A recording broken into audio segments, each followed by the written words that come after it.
The first and most important thing is that you have to understand that if 95% of who you are is a set of unconscious programs, then the first step is lighting a match in a dark place. If you want to become someone else, you got to become aware of who you are. Yes. That means you got to start thinking about what you've been thinking about. You got to start paying attention to how you speak. You got to be conscious. But I will tell you this, that you demystify the word meditation, and the word meditation literally means become familiar with. When you become so familiar with your thoughts, so aware of your emotions, so conscious of your habits that you wouldn't go unconscious to them again, now you're no longer the program, right? So getting people disentangled from that program, we found out is a formula. And when we teach people how to do certain things with their focus and opening their awareness, when we teach them how to create a very disorderly brain that has been driven by the hormones of stress into a more orderly, coherent brain, and teach them how to open their focus and practice that, they'll come up against those thoughts and they'll become so familiar with them. Listen to this. They won't believe them anymore when they come up any longer. And so when they hear them in their day, they'll be like, that's not going to stop me from my future. So if they're sitting there and they want to quit, just because they're sitting still and they're not quitting, then they're developing a will that's greater than those programs. And you're breaking out of the shell. And you keep doing that, you're going to get up and do the work every day because you did it yesterday. And you're going to want to do more of that because you're getting out of your past and it feels better. And if you keep doing that and you keep feeling better every day, the question is, why wouldn't you do it every day? Because you would ultimately just feel better. And then the more whole you feel, means the more you are connected to your future. Imagine if you felt every single day, and this is what I do, work on. If I could stay connected to the emotions of my future all day long, there's no way I would be looking for when it would be happening. How could I look for when it would be happening if I feel like it's happening?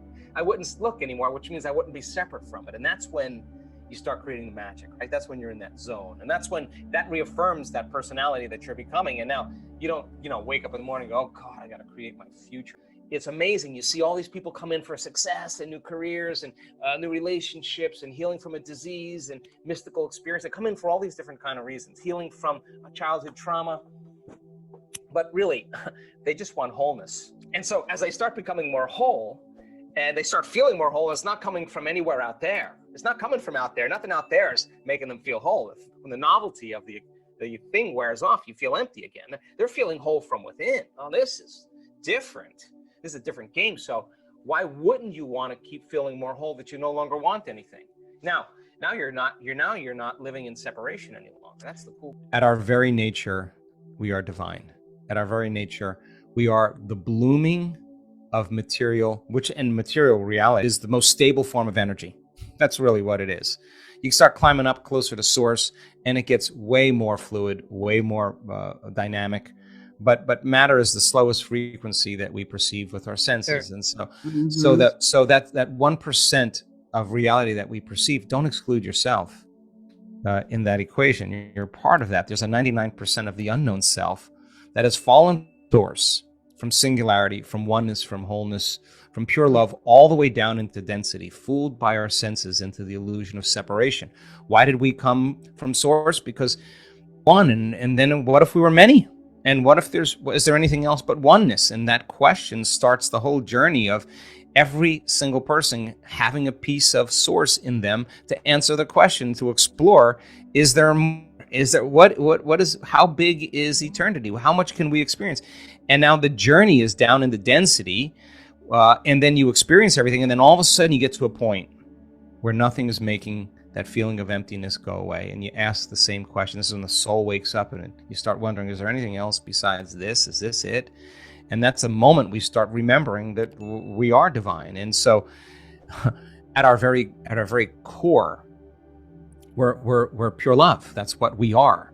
And so then the journey is to discover the unknown self. The journey is, can I heal myself?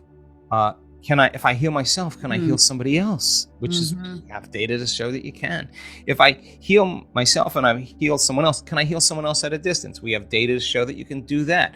These are all new experiences. Yeah. And the feelings that come from the experience of people who are actually healing another person, 70% of the time, people live in survival, live in stress. And that invisible field of electromagnetism that's surrounding the body, that resource of energy, is going to be squandered into chemistry. Every time you react, the field around your body shrinks a little bit more, and you become more matter, less energy, more particle, less wave. And then the hormones of stress cause you to narrow your focus on the cause. So when you narrow your focus on the cause, you're focusing on the particle in quantum physics, matter, and your senses are so conditioned into focusing on matter that you're beginning to experience separation. So the more I live by the hormones of stress, the more I have separation. There's separation between me and you, and my senses are fooling me into it. But the unified field says there is no separation.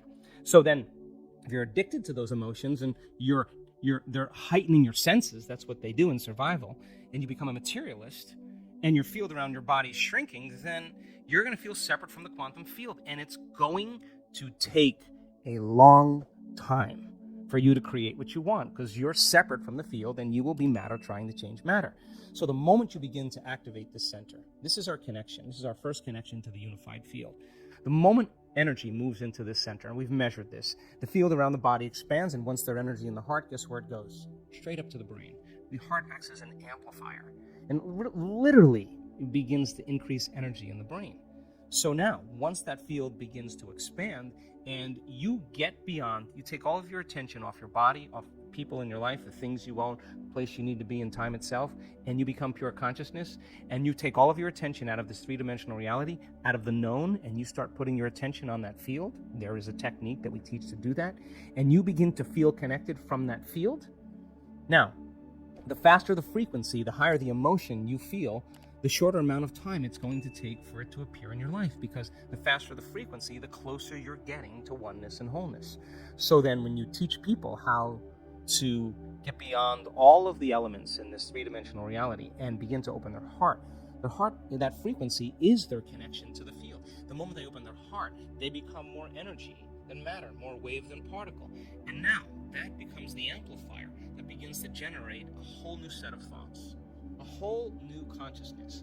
And that heart center then makes us want to serve, makes us want to take care of one another, to inform one another, to help one another, to give to one another, to heal one another. That's in a matter of seconds, all their hearts go into coherence at the exact same time, in the exact same day, in the exact same meditation. They're being influenced by energy, and their autonomic nervous system is being entrained to a new frequency. So imagine then, you begin to change your energy, you begin to affect many people in your life. If you're feeling connected to all possibilities, then it makes sense then that once you're connected, you don't have to worry about how it's going to happen and when it's going to happen. It's none of your business. The closer you get to source, the more you can surrender and go deeper, the more connected you are. Then how it plays out in three-dimensional reality, leave it up to the greater mind and just live as if your future has already happened. Try it out. Feelings are connected to our sexuality, to our victimization, our guilt, our suffering, our shame, our unworthiness, our self-doubt, or our importance, our control, our fear, our anger, our frustration, our hatred, our judgment. Those are the first three hormonal centers in the body. And those first three centers have everything to do with survival. And those centers are energy consumers.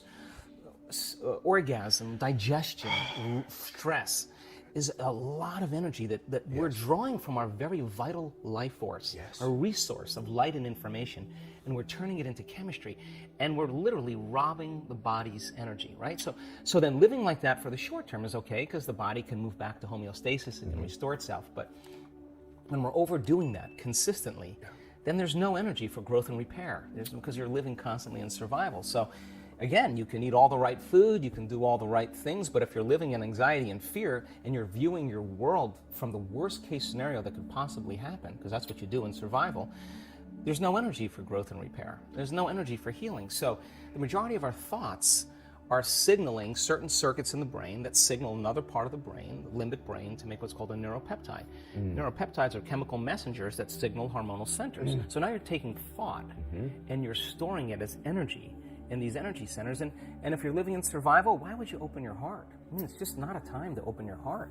If you're getting chased by T-Rex, it's not a time to meditate. It's not a time to learn. It's not a time to connect. It's not a time to communicate. It's not a time to sit down and go within. It's not a time to be vulnerable. It's time to run, fight, or hide. And